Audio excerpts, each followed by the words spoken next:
कैद खाने का जो ओहदेदार सायका के पास आया और उसे तसल्ली देकर और कुरान लेकर चला गया था, रात की ड्यूटी पर था। शाम के बाद वो कैद खाने में दाखिल हुआ। दिन की ड्यूटी वाले को रुखसत किया और खतीब इब्न अल मखतूम की कोठरी के सामने जा खड़ा हुआ। इधर उधर देखकर उसने कुरान खतीब को दे दिया और कहा, अपनी बेटी के मुताल्लिक आप कोई गम न करें, वो हर लिहाज से मुतमईन है, महफूज है और खैरियत से है। उसने मुझे एक बात कही है, दुआ करें अल्लाह मुझे बच्ची की तमन्ना पूरी करने की तौफीक अता फरमाए। खतीब ने पूछा, वो क्या बात है? ओहदेदार ने इधर उधर देखा और मुंह सलाखों के साथ लगाकर कहा, फरार, आप में इतनी हिम्मत है, मैं आपकी मदद करूंगा। खतीब ने कहा, जिस काम में अल्लाह की खुशनुदी शामिल हो उसके लिए अल्लाह हिम्मत भी दे देता है, लेकिन मैं तुम्हारी मदद से फरार नहीं हूंगा, उसकी बजाय यहां मर जाना पसंद करूंगा। ओहदेदार ने हैरान होकर पूछा, क्यों? क्या आप मुझे गुनाहगार समझकर मेरी मदद कबूल नहीं करना चाहते? खतीब ने कहा, नहीं, मैं तुम्हारी मदद इसलिए कबूल नहीं करना चाहता कि तुम गुनाहगार नहीं हो। मैं तो तुम्हारी मदद से यहाँ से निकल जाऊंगा, तुम पीछे रह जाओगे और पकड़े जाओगे। मेरे जुर्म की और तुम्हारी नेकी की सजा तुम्हें मिलेगी जो बहुत ही भयानक होगी। ओहदेदार ने कहा, मैं आपके साथ ही जाऊंगा। आपकी कल रात की बातों ने यहाँ से मेरा दिल उचाट कर दिया है। मैं सलाहुद्दीन अय्यूबी की फौज में जा रहा हूँ। मैं चूंकि कैदी नहीं इसलिए आसानी से फरार हो सकता हूँ, लेकिन अब आपको साथ लेकर जाऊंगा। मेरा इस दुनिया में कोई भी नहीं, दिल में वही आग है जो गुज़श्ता रात आपको दिखाई थी, इस आग को सर्द करना है। खतीब ने कहा, हाँ, मैं इस सूरत में तुम्हारी मदद कबूल कर सकता हूँ। ओहदेदार ने कहा, आपकी बेटी ने मुझे बताया था कि वो वाली मूसल के पास जा रही है, वो आपसे मुलाकात की इजाजत मांगेगी। खतीब ने घबरा कर कहा, नहीं, उसे सैफुद्दीन जैसे शैतान फितरत इंसान के पास न जाने देना, तुम उसे कहो कि वहां न जाए। ओहदेदार ने कहा, मैं तो सुबह जा सकूंगा। ओहदेदार कोठड़ी से हट कर चला गया। फिर सीने से लगाकर अपने आप से कहा, अब मैं इस काल कोठड़ी में तन्हा नहीं हूं। उसने गिलाफ उतारा और दिए की रोशनी में बैठकर कुरान खोला। वरक उलटते उलटते कुरान में से एक कागज निकला। उसकी बेटी के हाथ का लिखा हुआ था। उस पर लिखा था, खुदा साथ है, जिन्नात मौजूद हैं, पैगंबर बरहक है, पैगंबर का फरमान सुने, ईमान तरोताजा है। खतीब के चेहरे पर मुस्कुराहट फैल गई। उसने कागज का ये टुकड़ा दिए की लौ पर रखा और जला डाला। वो पैगाम समझ गया था। पैगंबर से उसकी मुराद कैद खाने का ये ओहदेदार था। वो कहना ये चाहती थी कि ये आदमी सच्चा मालूम होता है, इसकी बात पर अमल करें। जिन्नात मौजूद हैं से मुराद ये थी कि सायका की हिफाजत के लिए आदमी मौजूद हैं। जिस वक्त खतीब ये पैगाम जला रहा था उस वक्त उसके घर के दरवाजे पर दस्तक हुई। सायका ने दरवाजा खोला। उसके हाथ में किंदील थी। बाहर जो आदमी खड़ा था उसे उसने पहचान लिया। वो सैफुद्दीन का बॉडीगार्ड था जो सायका की मुलाकात के वक्त वहां मौजूद था। उसने सायका से कहा कि वो उसे बाप की मुलाकात के लिए कैद खाने ले जा रहा है और वो उसे घर वापस भी लाएगा। सायका तैयार थी, चलने लगी तो बॉडीगार्ड ने सायका से कहा, बाप के साथ सिर्फ खैर खैरियत और घर की बातें करने की इजाजत होगी। कोठरी की सलाखों से तुम्हें 3 कदम दूर खड़ा किया जाएगा। कोई ऐसी बात न करना जो वाली मूसल गाजी सैफुद्दीन के वक्कार के खिलाफ हो। बॉडीगार्ड आगे आगे जा रहा था। सायका उससे 2-3 कदम पीछे थी। दोनों खामोशी से चले जा रहे थे। रात तारीक थी। वो अंधेरी गलियों में से गुजरते जा रहे थे। वो एक गली का मोड़ मुड़े तो बॉडीगार्ड रुक गया। उसने पीछे देखा।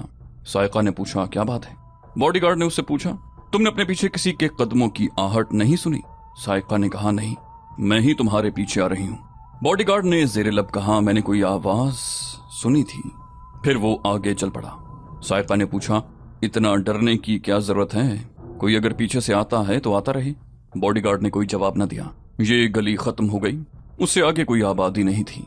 जमीन ऊंची नीची थी, खड्ड नाले भी थे। कैद खाना उसी तरफ आबादी से कुछ दूर था। दोनों खड्डों से बचते जा रहे थे। वहां झाड़ियां और दरख्त थे। बॉडीगार्ड एक बार फिर रुक गया और पीछे को देखा। उसे पीछे आहट सुनाई दी थी। उसने तलवार निकाल ली और पीछे को गया। 2-3 झाड़ियों के इर्द गिर्द घूमा, वहां कुछ भी नहीं था। बॉडीगार्ड ने सायका से कहा, अब तो तुमने पीछे किसी के पांव की आवाज सुनी होगी। ये आवाज बड़ी साफ थी। सायका ने ये आहट सुनी थी, लेकिन उसने झूठ बोला। कहने लगी, तुम्हारे कान बचते हैं। अगर ये किसी की आहट थी ही तो खरगोश या किसी ऐसे जंगली जानवर की होगी। तुम इन आहटों से क्यों डरते हो? बॉडीगार्ड ने कहा, मैं तुम्हें जो बात कहने से झिझकता था वो अब कह देता हूँ। तुम बहुत ही खूबसूरत और जवान हो। तुम्हें अपनी कीमत का अंदाजा नहीं। तुम्हें किसी ने अगवा करके किसी अमीर या हाकिम के पास बेच डाला तो वो मालामाल हो जाएगा। तुम मेरी जिम्मेदारी में हो। किसी ने तुम्हें मुझसे छीन लिया तो वाली मूसल मेरा सर तन से जुदा कर देगा। तुम मेरे साथ चलो, मेरे पीछे न रहो। साइका उसके साथ हो गई। कुछ आगे जाकर पगडंडी शुरू होती थी। वो वहां तक चले गए और पगडंडी पर चलने लगे। थोड़ा आगे उस पगडंडी से एक और रास्ता निकलता था जो किसी और तरफ जाता था। बॉडीगार्ड साइका को उस रास्ते पर ले गया।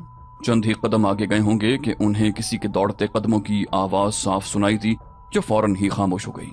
कोई पीछे से दौड़ता आया और दाएं को चला गया। बॉडीगार्ड ने एक साया एक दरख्त के पीछे गायब होता देख लिया। वो तलवार सौंत कर उस दरख्त की तरफ दौड़ा। पीछे उसे साइका की घुटी हुई चीख सुनाई दी। किसी ने साइका के ऊपर बोरी की तरह का थैला डाल दिया था और उससे पहले उसके मुंह में कपड़ा ठूंस दिया था। बॉडीगार्ड को अंधेरे में इतना ही नजर आया कि जहां साइका अकेली खड़ी थी वहां दो साए उछल कूद रहे थे। वो उसकी तरफ दौड़ने ही लगा था कि अकब से किसी ने उसे बाजुओं में जकड़ लिया। उसके भी मुंह में कपड़ा ठूंस दिया गया और ऊपर से बोरी की तरह का थैला उस पर चढ़ा दिया गया। वो तनोमंद जंगजू था, लेकिन उसे जकड़ने वाले ज्यादा तादाद में थे और वो भी ताकतवर और अपने फन के उस्ताद थे। उधर साइका को दोहरा करके थैले में डालकर थैले का मुंह बंद कर दिया गया। इधर बॉडीगार्ड को उसी तरह थैले में बंद कर दिया गया। उन्हें पकड़ने वाले उन्हें उठाकर चल पड़े। आगे जाकर एक एक थैला पीठ पर उठा लिया। अंधेरे में पास से गुजरने वालों को भी शक नहीं होता था कि दो इंसानों को अगवा करके ले जाया जा रहा है। वो एक अंधेरी गली में चले गए और कुछ दूर जाकर एक तंगो तारीख मकान में दाखिल हो गए। अंदर जाकर वो साइका को एक कमरे में और बॉडीगार्ड को दूसरे कमरे में ले गए। अलग अलग कमरों में थैलों के मुंह खोल दिए गए। साइका थैले से निकली तो उसके मुंह में से कपड़ा निकाल दिया गया। कमरे में दिया जल रहा था। साइका को दो आदमी खड़े नजर आए। उसने गुस्से से लरसती हुई आवाज में कहा, तुमने ये क्या तरीका इख्तियार किया है? कमरे में खड़े दो आदमियों में से एक ने जवाब दिया, महफूज तरीका यही था। रास्ते में कोई भी तुम्हें हमारे साथ चलता देख सकता था। ये जरूरी था कि तुम्हें भी छुपा कर लाया जाए। साइका ने पूछा, मुझे पहले क्यों न बताया गया कि तुम ये तरीका इख्तियार करोगे? मैं तो ये समझी थी कि ये तुम नहीं हो, कोई डाकू हैं और मुझे सचमुच अगवा किया जा रहा है। दूसरे आदमी ने कहा, हमारे तरीके कुछ ऐसे ही होते हैं। साइका ने पूछा, क्या तुम्हें यकीन हो गया था कि वो मुझे कहीं और ले जा रहा था? एक आदमी ने जवाब दिया, ये यकीन तो हमें उसी वक्त हो गया था जब तुम उसके साथ घर से निकली थी। अगर वो तुम्हें वाकई कैद खाने में ले जा रहा था तो छोटा और सीधा रास्ता दूसरी तरफ था। वो खड़नालों के वीराने में तुम्हें ले गया और पगडंडी से हटकर एक और रास्ते पर चल पड़ा। हमें पुख्ता यकीन हो गया कि वो तुम्हें कहीं और ले जा रहा है। साइका ने कहा, उसने कई बार तुम्हारे कदमों की आहट सुनी थी। ऐसी बेएहतियाती नहीं करनी चाहिए। उसे बताया गया, अंधेरे में फासले का अंदाजा नहीं होता। हम तुम दोनों के ताकुब में दूर नहीं थे, दूर तक नजर नहीं आता था, इसलिए तुम्हारे करीब रहना जरूरी था। साइका के चेहरे पर इत्मीनान था। वो बॉडीगार्ड के हाथों लापता और जलील ख्वार होने से बाल बाल बच गई थी। दूसरे कमरे में बॉडीगार्ड को थैले में से निकालकर उसके मुंह से कपड़ा निकाला गया। उसके सामने 3 नकाब पोश खड़े थे। उसकी तलवार उन्हीं नकाब पोशों के पास थी। उसने बड़े रोब से नकाब पोशों से कहा, कौन हो तुम? मैं वाली मूसल का खुसूसी मुहाफिज हूँ। तुम सबको सजाए मौत दिलवाऊंगा, मुझे जाने दो। एक नकाब पोश ने कहा, वाली मूसल की हिफाजत अब खुदा ही करे तो करे। तुम अपनी हिफाजत की फिक्र करो। इस लड़की को तुम कहाँ ले जा रहे थे? बॉडीगार्ड ने कहा, कैद खाने में उसके बाप से मुलाकात करवाने ले जा रहा था। याद रखो, जिस लड़की को तुमने अगवा किया है उसे तुम हजम नहीं कर सकोगे। ये खतीब इब्न अल मखदूम की बेटी है और वाली मूसल गाजी सैफुद्दीन ने अपना खुसूसी मुहाफिज उसके लिए भेजा था। इससे तुम अंदाजा कर सकते हो कि ये लड़की लापता हो गई तो वाली मूसल शहर के घर घर की तलाशी लेगा। तुम शहर से नहीं निकल सकोगे। थोड़ी देर बाद गाजी सैफुद्दीन को पता चल जाएगा कि उसका मुहाफिज और खतीब की बेटी लापता हैं। शहर की नाकाबंदी फौरन कर दी जाएगी, इसलिए मुझे बता दो कि लड़की कहाँ है। एक नकाब पोश ने कहा, सुनो दोस्त, लड़की यही है। उसे अगवा नहीं किया गया है, उसे अगवा होने से बचाया गया है। हम जानते हैं कि वाली मूसल सैफुद्दीन के लिए ये लड़की बहुत अहम है और वो उसकी तलाश में अपनी पूरी फौज लगा देगा। और इसका बाप कैद खाने में है। वो सैफुद्दीन को धुतकार आई थी। फिर उसने लड़की को मुलाकात के लिए इजाजत दे दी और कहा कि उसे एक आदमी अपने साथ कैद खाने में ले जाएगा। मुलाकात का वक्त रात का रखा गया। तुम बता सकते हो कि मुलाकात दिन को क्यों न कराई गई? लड़की ने हमें बताया, हमने उसकी हिफाजत का इंतजाम कर लिया। तुम उसे घर से ही गलत रास्ते पर ले चले तो हम तुम्हारे ताकुब में चल पड़े। तुमने 2-3 बार रुक कर पीछे देखा था, वो हम ही थे। हम तो दिन की रोशनी में भी किसी को नजर नहीं आते। बॉडीगार्ड ने कहा, तुमने उस लड़की पर जुल्म किया है। मैं उसे उसके बाप के पास ले जा रहा था। एक निकाबपोश ने तलवार की नोक उसकी शहरक पर रख कर जरा सी दबाई और कहा, तुम उसे अगवा करके ले जा रहे थे, तुम उसे सैफुद्दीन के लिए ले जा रहे थे। हम जानते हैं कि तुम्हारा वाली मूसल कितना कुछ रहम दिल है, जिसने खतीब तक को कैद करने से गुरेज न किया और अब उसकी बेटी को मुलाकात की इजाजत दे रहा है। तुम अच्छी तरह जानते हो कि मोहतरम खतीब का जुर्म क्या है, मगर तुम ये नहीं जानते कि ये आलिम मूसल में तन्हा नहीं, वो कैद खाने में है तो उसकी बेटी तन्हा नहीं। मैं तुम्हें ये भी बता देता हूं कि हम सैफुद्दीन का तख्ता उलट देंगे। उसके दिन थोड़े रह गए हैं, हम उसे किसी भी वक्त कत्ल कर सकते हैं, लेकिन सलाउद्दीन अय्यूबी ने हमें सख्ती से हुक्म दे रखा है कि किसी को हसन बिन सबाह के फिदाइयों की तरह कत्ल न करना। हम मैदान में ललकारते और कत्ल करते हैं। बॉडीगार्ड ने पूछा, तुम सलाउद्दीन अय्यूबी के आदमी हो? नकाबपोश ने कहा, हाँ, हम जांबाज दस्ते के सिपाही हैं। उसने तलवार की नोक उसकी शहरक पर और ज्यादा दबाई तो बॉडीगार्ड की पीठ दीवार के साथ जा लगी। नकाबपोश ने कहा, तुम सैफुद्दीन के खुसूसी मुहाफिज हो और हर वक्त उसके साथ रहते हो, तुम उसके राजदान हो, लड़कियां अगवा करके उसे देते हो। पूरी तफसील से बताओ कि सुल्तान अय्यूबी के खिलाफ उसके इरादे क्या हैं। अगर बताने से इनकार करोगे या कहोगे कि तुम्हें कुछ इल्म नहीं, तो तुम्हारा हाल वही किया जाएगा जो सैफुद्दीन कैद खाने में अपने मुखालिफिन का करता है। बॉडीगार्ड ने कहा, अगर तुम सिपाही हो तो अच्छी तरह जानते होगे कि हाकिम और बादशाह के सामने एक मुहाफिज की कोई हैसियत नहीं होती। मैं उसके इरादों के मुतालिक क्या बता सकता हूँ? एक निकाबपोश ने उसका सर नंगा करके उसके बाल मुट्ठी में लेकर मरोड़े और झटका देकर उसे एक तरफ झुका दिया। दूसरे ने उसे टांगों से घसीट कर गिरा दिया। एक निकाबपोश उसके पेट पर खड़ा हो गया। वो 2-3 बार उसके पेट पर उछला तो बॉडीगार्ड के दांत बजने लगे। फिर उसे मुख्तलिफ अजियतों का जरा जरा जायका चखाया गया और उसे कहा गया कि वो वहां से जिंदा नहीं निकल सकेगा। उसने कराहते हुए कहा, मुझे उठने दो। उसे उठाया गया। उसने कहा, सैफुद्दीन सुल्तान अय्यूबी के खिलाफ लड़ना चाहता है। एक निकाबपोश ने कहा, ये तो कोई राज नहीं है, हमें बताओ वो कब और किस तरह लड़ना चाहता है। क्या वो हलब और हर्रान की फौजों के साथ अपनी फौज शामिल करेगा या अलग लड़ेगा?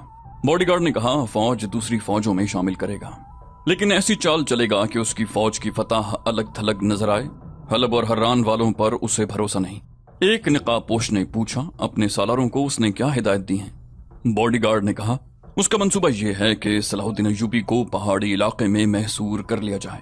नकाबपोश ने पूछा, फौज किस रास्ते से जाएगी? बॉडीगार्ड ने कहा, कुरूने हमात की तरफ से। नकाबपोश ने पूछा, सलीबी कितनी मदद दे रहे हैं? बॉडीगार्ड ने कहा, सलीबियों ने मदद का वादा किया है, लेकिन सैफुद्दीन उन्हें भी धोखा देगा। सलीबी फौज के चंद एक कमांडर मूसल की फौज को तरबियत दे रहे हैं। ये नकाबपोश और वो 2 आदमी जो दूसरे कमरे में सायका के साथ थे सुल्तान अय्यूबी के छापामार जासूस थे। उनका राब्ता खतीब इब्न अल मख्तूम के साथ था, बल्कि खतीब उनका निगरान और सरबराह था। ये गिरोह सुल्तान अय्यूबी के लिए आंखों और कानों का काम करता था। मूसल से जो भी इत्तला वो हासिल करते थे सुल्तान अय्यूबी के जंगी हेडक्वार्टर को भेज देते। मूसल में वो मुख्तलिफ काम धंधा, मुलाजिमत और दुकानदारी करते थे। खतीब कैद हो गया तो ये रात को बारी बारी खतीब के घर का पहरा देते।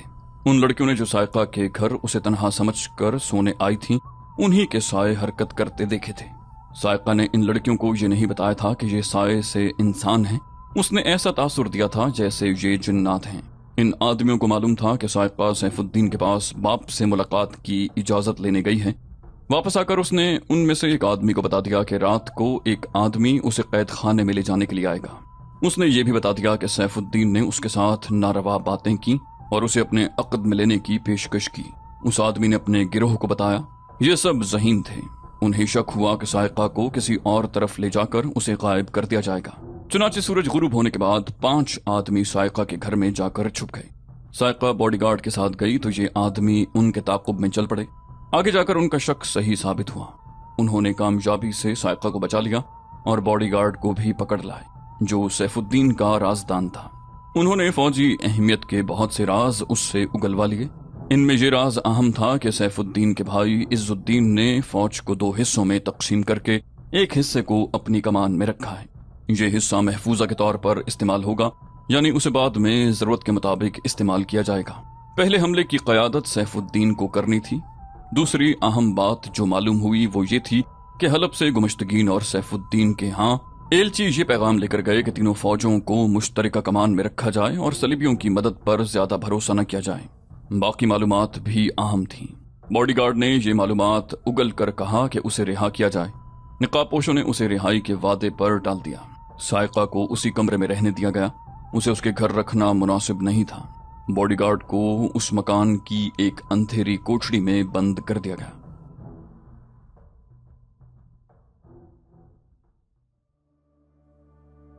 हर्रान और हलब से तकरीबन 50 मील दूर सलीबी फौज का जंगी हेडक्वार्टर था, जहां ज्यादा सरगर्मियां जासूसी के मुताल्लिक थीं। वहां जो सलीबी हुक्मरान और कमांडर थे वो सुल्तान अयूबी के खिलाफ खुली जंग लड़ने की बजाय उसके मुसलमान मुखालिफिन को मुत्तहिद करके उसके खिलाफ लड़ाने की स्कीमें बना रहे थे और उन पर अमल भी कर रहे थे।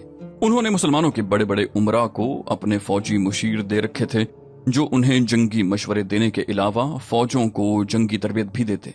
अपनी असल नियत पर पर्दा डाले रखने के लिए वो मुसलमान उमरा को ऐशो इशरत का सामान भी मुहैया करते रहते। उनके जासूस भी इन उमरा के दरबारों में मौजूद रहते और अपने हेडक्वार्टर को खबरें भेजते रहते। हर्रान से गुमश्तगीन का एक सलीबी मुशीर अपने उस जंगी हेडक्वार्टर में पहुंचा। उस वक्त सलीबियों के दो मशहूर जंगजू हुक्मरान रिमांड और रेनॉल्ट वहां मौजूद थे। रिमांड वो हुक्मरान था जिसे हाल ही में सुल्तान अयूबी ने एक बरवक्त और बर्क रफ्तार चाल चलकर भगा दिया था, और रेनॉल्ट वो मशहूर सलीबी हुक्मरान था जिसे नूरुद्दीन जंगी ने एक मार्के में जंगी कैदी बना लिया था। उसे और दीगर सलीबी कैदियों को हर्रान में गुमश्तगीन के हवाले कर दिया गया था। उस वक्त गुमश्तगीन खिलाफत बगदाद का एक कलादार था। जंगी फौत हो गया तो उस कलादार ने खुद मुख्तारी का ऐलान कर दिया और सलीबियों के साथ दोस्ती गहरी करने के लिए रेनॉल्ट जैसे कीमती कैदी को तमाम सलीबी कैदियों समेत रिहा कर दिया। नूरुद्दीन जंगी ने कहा था कि रेनॉल्ट के इवज वो सलीबियों से अपनी शर्तें मनवाएगा। जंगी मर गया तो उमरा ने अय्याशी और हुकूमत के नशे में उसके तमाम तर मंसूबे उलट दिए और सलीबी सल्तनत इस्लामिया की बुनियादों में उतरना शुरू हो गए। हर्रान से सलीबी मुशीर, जो दरअसल जासूस थे, रिमांड और रेनॉल्ट के पास पहुंचा और हर्रान के ताजा वाकयात की तफसीली रिपोर्ट दी। उसने कहा, हलब से अल मलिक अल सौले ने गुमश्तगीन और सैफुद्दीन को तोहफों के साथ पैगाम भेजे हैं कि वो अपनी फौजें उसकी फौज के साथ मुश्तरका कमान में दे दें। वहां ये अजीब वाकया हुआ है कि गुमश्तगीन के 2 सालारों ने हर्रान के काजी को कत्ल कर दिया और 2 लड़कियों को जो हलब से अल मलिक अल सौले ने पैगाम के साथ तोहफे के तौर पर भेजी थीं भगा दिया। फिर उन्होंने एतराफ किया कि वो सलाहुद्दीन अयूबी के हामी हैं और वो उसी के लिए जमीन हमवार कर रहे थे। ये दोनों सालार सगे भाई हैं और हिंदुस्तान से आए हैं। दोनों को गुमश्तगीन ने कैद खाने में डाल दिया है। इससे एक ही रोज पहले हमारा एक साथी मुशीर गुमश्तगीन के घर में एक दावत के दौरान पुरस्कार तरीके से कत्ल हो गया है। अगले दिन मालूम हुआ कि गुमश्तगीन के हरम की एक लड़की और उसका बॉडीगार्ड लापता है। सलीबियों की इस कॉन्फ्रेंस में कहकहा बुलंद हुआ और कुछ देर तक सब हंसते रहे। रिमांड ने कहा, ये मुसलमान कौम इस कदर जिनसियत पसंद हो गई है कि इसके हुक्मरान और उमरा वुजरा जंग और सियासत के फैसले भी जिनसी लज्जत परस्ती से मखलूब होकर करते हैं। जरा गौर करो कि गुमश्तगीन जैसे जाबिर और जंगजू कलादार की फौज की आला कमान जिन 2 सालारों के पास थी, वो दोनों उसके दुश्मन सलाहुद्दीन अयूबी के कैंप के सालार थे। मुझे यकीन है कि उन दोनों ने तोहफे में आई हुई लड़कियों की खातिर काजी को कत्ल किया होगा और लड़कियों को सलाहुद्दीन अयूबी के पास भेज दिया होगा और खुद कैद हो गए। गुमश्तगीन के हरम की जो लड़की लापता हो गई है वो उस मुहाफिज ने भगाई होगी और हमारा आदमी मालूम नहीं किस चक्कर में कत्ल हो गया। मुसलमान उमरा, कलादारों और हाकिमों के हरमों की मुक़य्यद दुनिया बड़ी ही पुरस्कार दुनिया है। मैं आपको यकीन दिलाता हूं कि ये कौम ऐशो इशरत और लज्जत परस्ती से तबाह होगी।